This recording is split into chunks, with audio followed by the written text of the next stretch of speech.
A sunny morning in a Madrid park is the setting for an unexpected reunion. Dona Laura, a spirited white-haired lady in her 70s, settles on her usual bench with her maid Petra. Impatient to meet the park's guard, Petra gets permission from Laura to leave for 10 minutes. Left alone, Dona Laura occupies herself by feeding breadcrumbs to birds in the park. Meanwhile, Don Gonzalo arrives with his servant Juanito. Annoyed to find his usual bench occupied by 3 priests and no other seats available, he grumbles that priests belong in church, not the park. On Juanito's suggestion, as there were no empty seats, he trudges toward Dona Laura's bench. His dragging feet scare away her beloved birds, which instantly irritates her. A fiery exchange of conversations happens, where both of them rudely accuse one another of trespassing on their space. Gonzalo dismisses her complaints about the birds, stating it's a public park. Laura retorts, asking why he was complaining about the priests. He rudely tells her to mind her own business, as she doesn't know him. Laura in turn concludes that Don Gonzalo is a rude, ill-natured man. He sits at the far end of the bench, muttering to himself, before finally greeting her politely. Laura is still miffed, and the squell continues over who has the right to the bench. He teases her about her age, and she calls him a grumpy old man. She notices him using his handkerchief as a shoe brush and makes fun of him for it. Later, Don Gonzalo asks Juanito for his book to read. Gonzalo then takes out an enormous pair of glasses, and then from his pocket takes another reading glass. He adjusts both of them to read. Seeing this donor, Laura finally remarks that she thought he was taking out a telescope. They then discuss her sharp sight. Then Laura asks whether he hunts. He replies yes. Every Sunday morning, with his gun and dogs, he goes to one of his estates near Arabaca and kills time. Laura emphasizes on words, kill time, for which he says he could show her wild bow's head in his study. Laura also says she could show tiger's skin in her boudoir. Later, Don Gonzalo offers a pinch of snuff to Laura. They both take it and sneeze together alternately 3 times. They both admit the snuff made them feel more peaceful. She sympathizes with his poor eyesight and shows him how she can read without glasses. Don Gonzalo in turn boasts of his talent for composing verses, mentioning famous poets like Esponcita, Zorella, and Becca. He even claims to have met Zorella in America. As the conversation continues, Dona Laura asks Don Gonzalo about his time in America.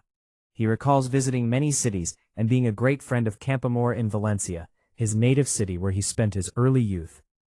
Laura then mentions a villa in Valencia called Maricela, near the sea where she spent many seasons and which holds special memories for her. Don Gonzalo is startled and asks, Maricela. Laura asks if he is familiar with the name. Don Gonzalo reveals that a beautiful woman named Laura lived in that villa. Dona Laura asks Laura.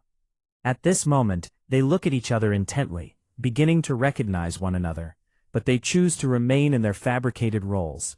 They did not want to reveal their true identity. Hence, they spin a fictitious death story. Dona Laura claims to be the best friend of Laura. Don Gonzalo, in turn, says he is a cousin of Laura's gallant lover. He then describes the love story of the silver maiden Laura Laurent, who was known for her beauty, fair as a lily, with jet black hair and black eyes. She was in love with the man who would pass by her house on horseback every morning through the rose garden path, tossing a bouquet of flowers to her balcony. She would catch them and toss them back on his return at evening. However, Laura's parents had other plans and wanted her to marry a merchant. One night, a duel erupted between Don Gonzalo's cousin and the merchant when cousin was waiting under her window to hear her singing.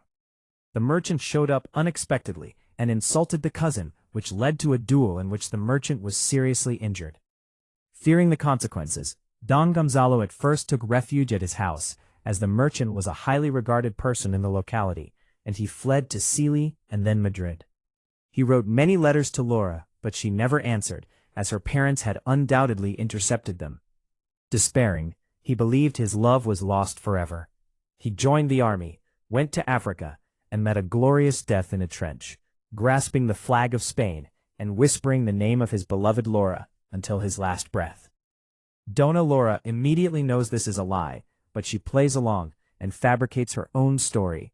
She claims that the Silver Maiden waited for months, even a year. One afternoon, she went to the beach. She wrote his name on the sand, sat on a rock, and gazed at the horizon until the rising tide swept her out to sea. In an aside, Don Gonzalo thinks she lies worse than me.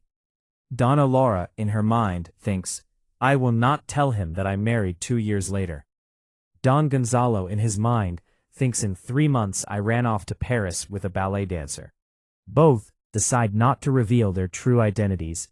Gonzalo feels he is no longer the gallant horseman she remembers and wants her to recall him as a young, handsome lover. Similarly, Laura feels she has become old and shriveled and wishes him to remember her as a young, black-eyed beauty. Both had lied about their debts because they had in reality moved on and started new lives with other people. For context, Dona Laura is Laura Laurenti, and the gallant lover Gonzalo's cousin is Don Gonzalo himself. The love story, Villa Balcony Merchant Duel, is all true.